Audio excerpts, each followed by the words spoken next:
जय श्री कृष्णा। राधे राधे। आज आप सुनेंगे मार्गशीर्ष शिवरात्रि व्रत कथा। मार्गशीर्ष शिवरात्रि भगवान शिव और शक्ति के संगम का विशेष पर्व माना जाता है। मार्गशीर्ष शिवरात्रि का व्रत हर महीने के कृष्ण पक्ष की चतुर्दशी तिथि को रखा जाता है। शिवरात्रि का व्रत रखने से मनुष्य की सारी मनोकामनाएं पूर्ण होती है। शिवरात्रि का व्रत भोले शंकर को समर्पित है, जो सभी मनुष्य सच्चे मन से शिवरात्रि का व्रत करके भोले शंकर की और माता पार्वती की पूजा करता है तो उसकी सारी मनोकामनाएं पूर्ण होती है। तो आइए अपने मंगल जीवन की कामना करते हुए अब अपने सुनेंगे मार्गशीर्ष शिवरात्रि व्रत कथा शुरू करने से पहले कमेंट बॉक्स में शिव पार्वती की जय हो जरूर लिखें। अगर आप शिला भक्ति चैनल पर नए हैं तो इस चैनल को सब्सक्राइब करके वीडियो को ज़्यादा से ज़्यादा शेयर करें। भगवान भोले शंकर आपकी सारी मनोकामनाएं पूर्ण करें। सुनते हैं मार्गशीर्ष शिवरात्रि व्रत कथा। बोलिए शंकर भगवान की जय हो, बोलिए माता पार्वती की जय हो। एक बहुत ही गरीब और अंधी बूढ़ी माई थी।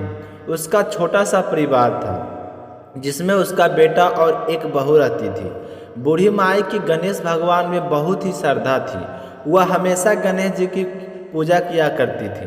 तो एक रोज गणेश जी ने कहा कि बूढ़ी माई कुछ तो मांग, मैं तेरी पूजा से बहुत ही प्रसन्न हूँ। तो बूढ़ी माई गणेश जी की बात सुनकर कहने लगे कि भगवान मुझे तो मांगना नहीं आता, मैं तुमसे क्या मांगूं।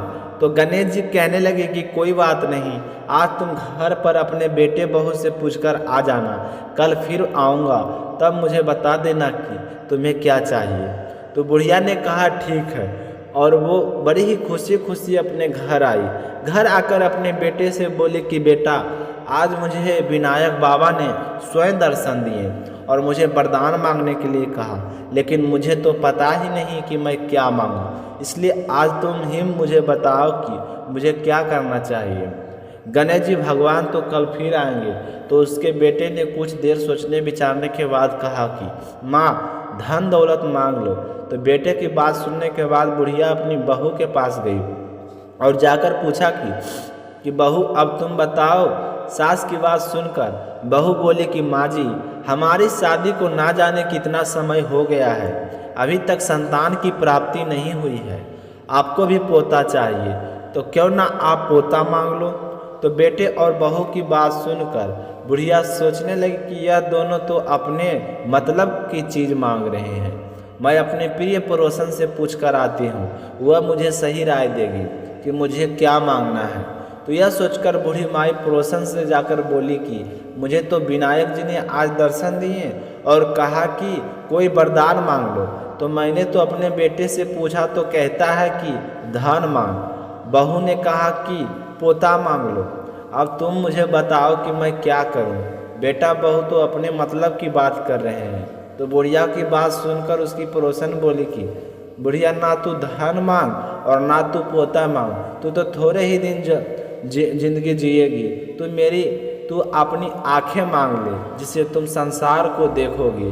तो पड़ोसन की बात सुनकर बुढ़िया सोचने लगे कि अगर मैं आंख मांग लूँगी तो संसार का क्या देखूँगी, जब मेरे बेटे बहू के अलावा कुछ भी नहीं है। अगर पोते पोतियाँ होते तो मैं उन्हें अपनी आँखों से देखती। आँखों से देखने लायक मेरे लिए कुछ तो कुछ भी नहीं है। तो यह सोचती सोचती बुढ़िया घर आ गई। सारी रात सोचने में विचार कर दी। सुबह जल्दी उठी, नहा धोकर फिर वो गणेश जी के मंदिर चली गई और वहाँ बैठी मन में सोच रही कि ऐसा क्या वरदान मांगूं जिससे बेटा बहू भी खुश हो जाए और मेरा मतलब भी सिद्ध हो जाए। इतनी ही देर में वहाँ पर गणेश जी आ गए और बोले कि बूढ़ी माई, आज कुछ मांग ले, आज मैं फिर आया हूँ। तो वह बोली कि हे गणेश जी भगवान, मैं आपको प्रणाम करती हूँ, मुझे तो और कुछ नहीं चाहिए। मुझे आँख दे जिसे सोने के कटोरे में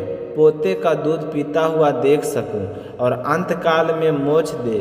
तब गणेश जी बोले कि बूढ़ी माई, तूने तो मुझे ठग लिया है, तुमने तो भोली बनकर सब कुछ मांग लिया है। और मुस्कुराने लगे और कहें कि बूढ़ी माई, जैसा तुमने कहा है वैसा सब कुछ तुम्हें मिल जाएगा। यह कहकर गणेश जी वहाँ से अंतर्ध्यान हो गए और बूढ़ी माई को मांगे अनुसार सब कुछ मिल गया। हे गणेश जी भगवान, जैसा आपने बूढ़ी माई को दिया वैसा सबको देना। अपनी कृपा दृष्टि हम सब पर बनाए रखना। भान एक शिकारी था। वह जानवरों की हत्या करके अपने परिवार का पेट पालता था। शिकार करने के अलावा वह और कोई काम नहीं करता था। इसी कारण वह एक साहूकार का कर्ज था। धीरे धीरे कर्ज बढ़ता गया, लेकिन वह शिकारी कर्ज को नहीं चुका पा रहा था। समय पर कर्जा न चुकाने के कारण साहूकार को गुस्सा आ गया। एक दिन भी क्रोधित होकर साहूकारों ने शिकारी को ले जाकर शिव मठ में बंदी बना दी। सहयोग से उस दिन शिवरात्रि थी। शिवालय में शिव जी के मंत्र कथा प्रवचन आदि चल रहे थे। भोजन कीर्तन हो रहा था तो शिकारी वहाँ पर चुपचाप बैठ गया। थोड़ी देर तक वह इधर उधर भागने की योजना सोचता रहा। सोचने लगा कि यहाँ से कैसे जाऊँ, क्या करूँ। लेकिन धीरे धीरे उस शिकारी का ध्यान उस पुजारी के तरफ गया जो शिव कथा सुना रहा था। तो उसने भी ध्यान मगन होकर सारी कथा सुनी और शिव संबंधी सारी धार्मिक बातें भी उसने बड़े ही ध्यान से सुनी। चतुर्दशी को उसने शिवरात्रि की व्रत कथा भी इस तरह सुन ली और ओम नमः शिवाय के जाप भी उसने कर लिए। जैसे ही शाम हुई तो साहूकार वहाँ पर आया और उससे पूछा कि तू मेरा पैसा कब चुकाएगा। तो शिकारी ने हाथ जोड़कर कहा कि साहूकार जी, मुझे आज तुम छोड़ दो, मैं कल तुम्हारा सारा पैसा चुका दूंगा। मैं आपको यह वचन देता हूँ। तो ऐसा कहने पर साहूकार ने उसे छोड़ दिया। वहाँ से वह छूटते ही जंगल की ओर चला गया और वह अपनी दिनचर्या भांति जंगल में शिकार करने के लिए निकला था। लेकिन दिन भर बंदी गृह में रहने के कारण वह भूख प्यास से व्याकुल था। शिकार खोजता रहा, बहुत दूर निकल गया, लेकिन उसे कोई शिकार नहीं मिला। वह बुरी तरह से थक चुका था। जब अंधेरा हो गया तो उसने विचार किया कि आज तो पूरी रात जंगल में ही बितानी पड़ी। तो वह ऐसा सोचकर वही जंगल में एक तालाब के किनारे एक बेल वृक्ष था, उसी पर चढ़कर रात बिताने का इंतजार करने लगा। उसी पेड़ के नीचे एक शिवलिंग था जो बेल पत्रों से ढका हुआ था। शिकारी को उस बात का पता नहीं था। पड़ाव बनाते समय उसने जो टहनियाँ काटी थी वह सूखी सहयोग से शिवलिंग पर जा गिरी। इस प्रकार दिन भर भूखे प्यास से शिकारी का व्रत पूरा हो गया और शिवलिंग पर बेलपत्र भी चढ़ गए। जब रात्रि को एक पहर बीता तो एक गर्भवती हिरनी तालाब पर पानी पीने के लिए आई। जैसे उसके पानी पीने की आवाज़ आई तो शिकारी ने धनुष पर तीर चढ़ाकर जो ही प्रत्यचा खींची थी तो हिरनी बोली कि हे शिकारी, मैं गर्भवती हूँ, मुझ पर तीर मत चलाना। तुम एक साथ दो जीवों की हत्या कर दोगे, जो ठीक नहीं है। मैं अपने बच्चों को जन्म देकर बहुत ही जल्द तुम्हारे पास आऊँगी, तब मुझे मार देना। इस तरह वह गिड़गिड़ाने लगी तो शिकारी ने प्रत्यंचा ढीली कर दी और हिरनी जंगली झाड़ियों में लुप्त हो गई। प्रत्यंचा चढ़ाने तथा ढीली करने के से उस समय कुछ बेलपत्र टूटकर शिवलिंग पर जा गिरी। इस तरह अनजाने में ही उसके प्रथम पहल की पूजा भी हो गई। थोड़ी ही देर बाद एक हिरनी वहाँ पर आ गई तो उसे देखकर शिकारी बहुत ही खुश हुआ। जैसे हुआ नज़दीक आई तो उसने फिर धनुष का बाण चढ़ाया। तब उसे देखकर हिरनी ने बड़ी ही विनम्रतापूर्वक निवेदन किया कि हे शिकारी, मैं थोड़ी देर पहले ऋतु से निर्मित हुई हूँ, कामातुर रहनी हूँ। मैं अपने प्रिय की खोज में भटक रही हूँ। मैं अपने पति से मिलकर शीघ्र ही तुम्हारे पास आ जाऊंगी। तुम मुझे छोड़ दो, मैं तुम्हें वचन देती हूँ कि तुम्हारे पास आऊँगी। तो शिकारी ने उसे भी जाने दिया। 2 बार शिकार खोकर उसका माथा टनका। वह चिंता में पड़ गया। आज क्या बात हो गई है मुझे, जो मैं इस तरह हाथ में आए हुए शिकार को जाने दे रहा हूँ। इसी तरह रात्रि का आखिरी पहर बीत रहा था तो शिकारी ने सोचा कि अब की बार कोई शिकार आए मैं जाने नहीं दूंगा। इस तरह शिकारी के दोपहर की पूजा बड़ी ही विधि पूर्वक संपन्न हो गई थी। तभी तीसरा पहर बीतने वाला था कि एक अन्य हिरनी अपने बच्चों के साथ वहाँ से निकली। शिकारी के लिए तो वह बहुत ही सुनहरा अवसर था, तो उसने जल्दी से धनुष पर तीर चढ़ाया और तीर छोड़ने ही वाला था कि हिरनी देखकर बोली कि हे शिकारी, मैं इन बच्चों के इनके पिता के हवाले करके इस समय तुम मुझे मत मारो, मैं तुम्हें वचन देती हूँ कि मैं लौट कर आऊँगी। तो हिरनी की बात सुनकर शिकारी हंसने लगा और बोला कि सामने आए हुए शिकार को छोड़ दो, मैं ऐसा मूर्ख नहीं हूँ, मैं तुमसे पहले भी 2 बार अपना शिकार खो चुका हूँ। मेरे भी तो बच्चे हैं, वह भी भूखे प्यासे व्याकुल हो रही होंगे। तो शिकारी की बात सुनकर हिरनी ने कहा कि जैसे तुम्हें अपने बच्चों की ममता सता रही है, ठीक वैसे ही मुझे भी सता रही है। हे शिकारी, मेरा विश्वास करो, मैं अपने बच्चों को इनके पिता के पास छोड़कर तुरंत आ जाऊंगी। तो ऐसी प्रतिज्ञा करती हूँ, तो मेरा विश्वास करो। तो इस तरह हिरनी का दुख भरा स्वर सुनकर शिकारी को आज ना जाने क्यों फिर से दया आ गई, तो उसने उस हिरनी को भी जाने दिया। शिकार के अभाव में तथा भूखे प्यास व्याकुल शिकारी अनजाने में ही बेल वृक्ष पर पूरी रात बैठा रहा। बेलपत्र तोड़कर नीचे फेंकता रहा। अब वो फटे हुए को भी एक मोटा सा तक हिरन उसी रास्ते में आ गया। उसे देखते ही शिकारी ने सोचा कि मैं इसका शिकार तो अवश्य करूंगा, आज चाहे कुछ भी हो जाए, इसे जीवित नहीं जाने दूंगा। तो जैसे ही शिकारी तीर छोड़ने वाला था, तो वह हिरनी भी विनीत स्वर में कहने लगी कि हे शिकारी, यदि तुमने मुझे पूर्व आने वाले 3 हिरन को और उसके छोटे बच्चे को मार डाला है, तो मुझे भी मारने में देरी मत करो, तुरंत मुझे मार दो, ताकि मुझे उनके वियोग में एक क्षण भी दुख ना सहना पड़े। मैं उन हिरनों के पति हूँ और उन बच्चों का पिता हूँ। यदि तुमने उसे जीवन दान दिया है, तो मुझे भी कुछ क्षण का जीवन दान देने की कृपा करो, मैं उनसे मिलकर तुम्हारे सामने उपस्थित हो जाऊंगा। तो इस तरह हिरन की बात सुनकर शिकारी के सामने पूरी रात का घटना चक्कर घूम गया। उसने सारी कथा हिरन को सुना दी। तब हिरन ने कहा कि मेरी 3 पत्नियां जिस प्रकार प्रतिज्ञाबद्ध होकर गई, मेरी मृत्यु से अपने धर्म का पालन नहीं कर पाई, इसलिए हे शिकारी, जैसे तुमने मेरा विश्वास पात्र मानकर उनको छोड़ा है, वैसे मुझे भी जाने दो। मैं उनके साथ तुम्हारे सामने बहुत ही जल्द प्रस्तुत हो जाऊंगा, मेरा भी विश्वास करो। तो शिकारी को ना चाहते हुए फिर से दया आ गई। शिकारी ने उसे भी जाने दिया। इस प्रकार सुबह हो गई। उपवास रात्रि का जागरण तथा शिवलिंग पर बेलपत्र चढ़ाने से अनजाने में ही शिवरात्रि की सारी पूजा संपन्न हो गई। इस तरह शिकारी के शिवरात्रि का व्रत और पूजन भली भांति पूर्ण हुआ। अनजाने में हुई पूजा का फल शिकारी को तत्काल मिल गया। शिकारी का हिंसक हृदय भगवान भोलेनाथ की कृपा से निर्मल हो गया। उसमें भगवत शक्ति का वास हो गया। थोड़ी देर बाद वह देखता है कि वह हिरन सपरिवार शिकारी सामने उपस्थित हो गया ताकि उनका शिकार कर सके, परंतु जंगली पशुओं की ऐसी सत्यता को देखकर शिकारी का हृदय पिघल आया। उसे बड़ी ही शर्मिंदगी महसूस हुई कि जंगली जानवर होकर भी अपने वचन के कितने सत्य हैं और कितने प्रेम भावना है। इनमें तो उसने पूरे हिरन परिवार को भी जीवन दान दे दिया था। तो वह हिरन सब परिवार बहुत ही खुश हुआ और खुशी खुशी गुलाम से मारता हुआ वहाँ से चला गया। तो इस तरह अनजाने में हुए शिवरात्रि के व्रत का फल शिकारी को मिला, जिसके चलते वह एक अच्छा आदमी बन गया। वह अपने जीवन के समस्त सुखों को भोगता हुआ अंत में शिवलोक को गया। बोलिए भोले शंकर की जय हो, बोलिए माता पार्वती की जय हो।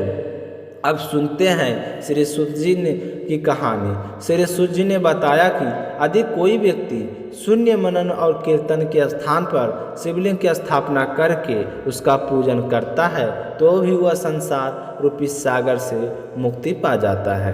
मैंने अपने गुरु जी से सुना है कि शिव जी ब्रह्मा स्वरूप निष्फल कला रहित तथा काल सहित है। इस निष्फल का निराकार लिंग प्रधान है।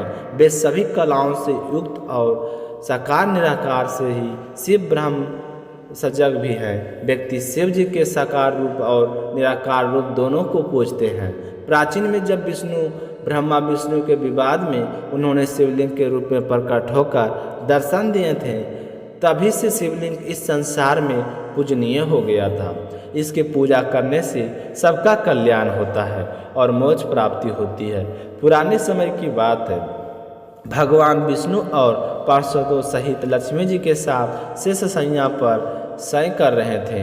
तभी वहाँ पर पितामह ब्रह्मा जी भी पहुँच गए और वहाँ जाकर विष्णु जी को संबोधन करके कहने लगे कि हे पुत्र, तुम कौन हो?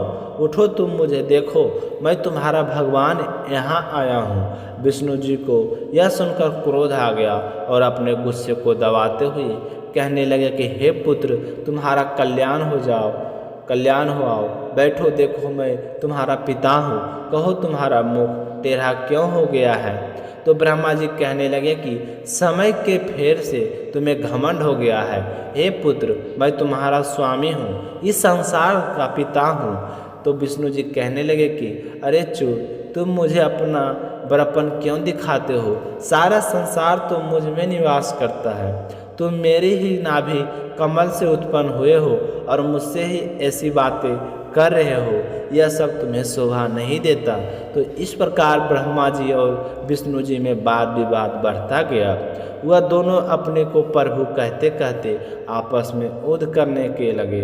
दोनों के प्रहार से देवता व्याकुल होकर कांपने लगे और कहने लगे कि जब आप दोनों अराजकता उत्पन्न कर रहे हो तो समस्त सृष्टि भगवान शिव की, उसके बिना तो इस सृष्टि का एक तनिका भी इधर उधर नहीं हो सकता।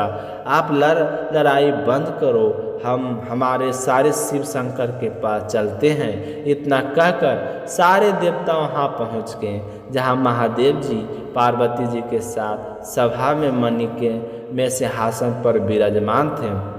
तो देवताओं ने को आया हुआ देखकर शिव जी ने उन सबको अपने पास बुलाया।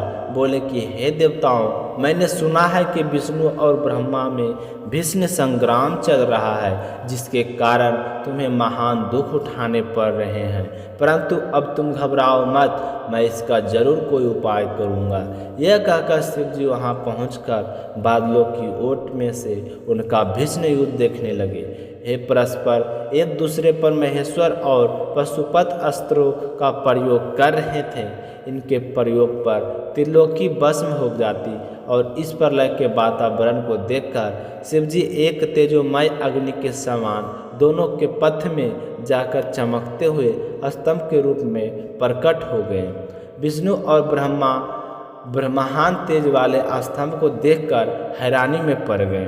दोनों कहने लगे कि यह इंद्र याति अग्निस्वरूप स्तंभ क्या है, हमें इसका पता लगाना होगा। यह कहकर दोनों वीर शीघ्रता से चल पड़े। विष्णु जी ने शुक्र का रूप धारण किया और पाताल में चले गए और पितामह ब्रह्मा जी ने हंस का रूप धारण करके ऊपर आकाश में चले गए। परंतु दोनों में से किसी को भी उस प्रकाशम लिंग के बारे में पता नहीं चला। तो ब्रह्मा जी ने आकाश के केतकी का फूल देखा और उसे तोड़कर ले आई। उन्हें यह निश्चित हो गया कि उन्होंने महातेजस्वी स्तंभ का पता पा लिया। वे केतकी के फूल को लेकर विष्णु जी के पास चले आए। तो विष्णु जी ने देखते ही ब्रह्मा जी के पैर पकड़ लिए और ब्रह्मा जी के इस छल को देखकर शिव जी उसी समय प्रकट हो गई और विष्णु जी ने भगवान के चरण पकड़कर प्रणाम किया और विष्णु जी की महानता से भगवान शिव बहुत ही खुश हुए और उन्होंने प्रसन्न होकर उनकी सत्यवादी की प्रशंसा की और अपनी क्षमता प्रदान की। श्री नंदी में के स्वर कहने लगे कि इसके पश्चात शिव जी अपनी बाहों के बीच भैरव को प्रकट किया। भैरव के प्रकट होते ही भगवान शिव को प्रणाम करके पूछा कि मेरे लिए क्या आज्ञा है। तो शिव जी ब्राह्मण का क्रोध करते हुए कहने लगे कि तुम अपनी पहनी तलवार से इनकी सेवा करो। तो शिव जी की आज्ञा पाते ही भैरव ने जी के केसों को पकड़ लिया और उनके पांचवें मुंह को काट डाला, जिन्होंने असत्य बोला था। और उन अन्य सिर को काटने के लिए जैसे ही भैरव तैयार हुआ तो ब्रह्मा जी शिव जी के चरणों में गिरकर क्षमा याचना करने लगे।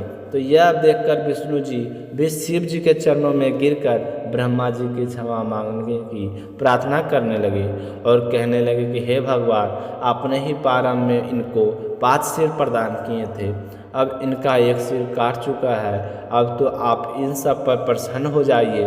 तो भैरव बाबा ब्रह्मा जी को छोड़कर बोले कि हे ब्रह्मा, तुमने अपनी प्रतिष्ठा और इस बर्ताव के लिए छल कपट किया है, इसलिए तुम सत्कार स्थान और उत्सव से विहीन किए जाते हो। आज के बाद तुम कहीं भी पूजे नहीं जाओगे। तो यह सुनकर ब्रह्मा जी शिव जी से वरद और स्वामी कहकर अपना पचमा मांगने के लगे। तो इस शिव जी ने कहा कि अराजकता के डर से मैं संसार की स्थिति बिगाड़ने नहीं दूंगा। हे पुत्र, जो अपराधी है उसे तुम दंड प्रदान करो, तुम गणों के अधिपति होकर रहो, लोक मर्यादा का पालन करो। इसके पश्चात शिव जी ने केतकी के फूल से कहा कि तू भी झूठ में शामिल है, अतः तुम भी मेरी पूजा में योग नहीं है। शिव जी के गणों ने केतकी को दूर भगा दिए। तो केतकी हाथ जोड़कर वो कि हे स्वामी, मुझे माफ़ करने की कृपा करें। हे प्रभु, आपकी कृपा से कुछ भी दुर्लभ नहीं है। तो केतकी की बात सुनकर शिव जी कहने लगे कि मेरा वचन कभी भी मिटता नहीं हो सकता।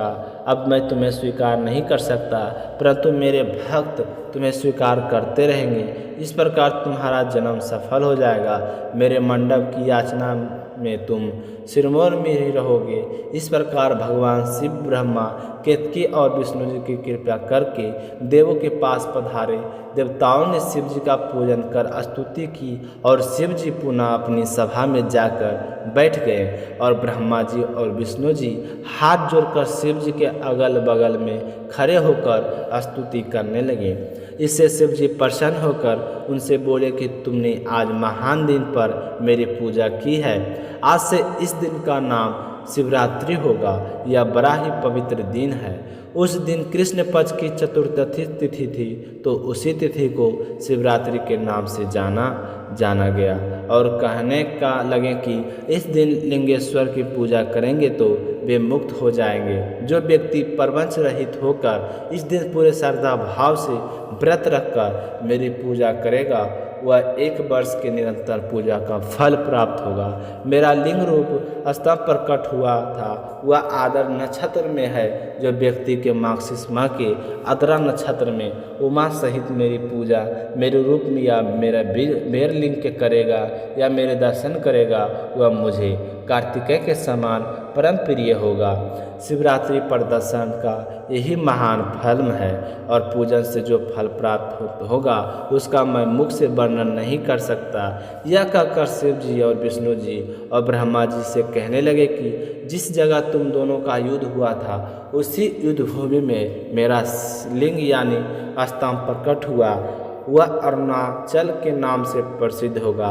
यहाँ पर जो भी मनुष्य अपना शरीर छोड़ेगा उसकी मुक्ति अवश्य मिलेगी। जो व्यक्ति मुझे परमेश्वर के लिंग स्वर रूप में पूजेगा उनके चारों प्रकार की मुक्ति होगी।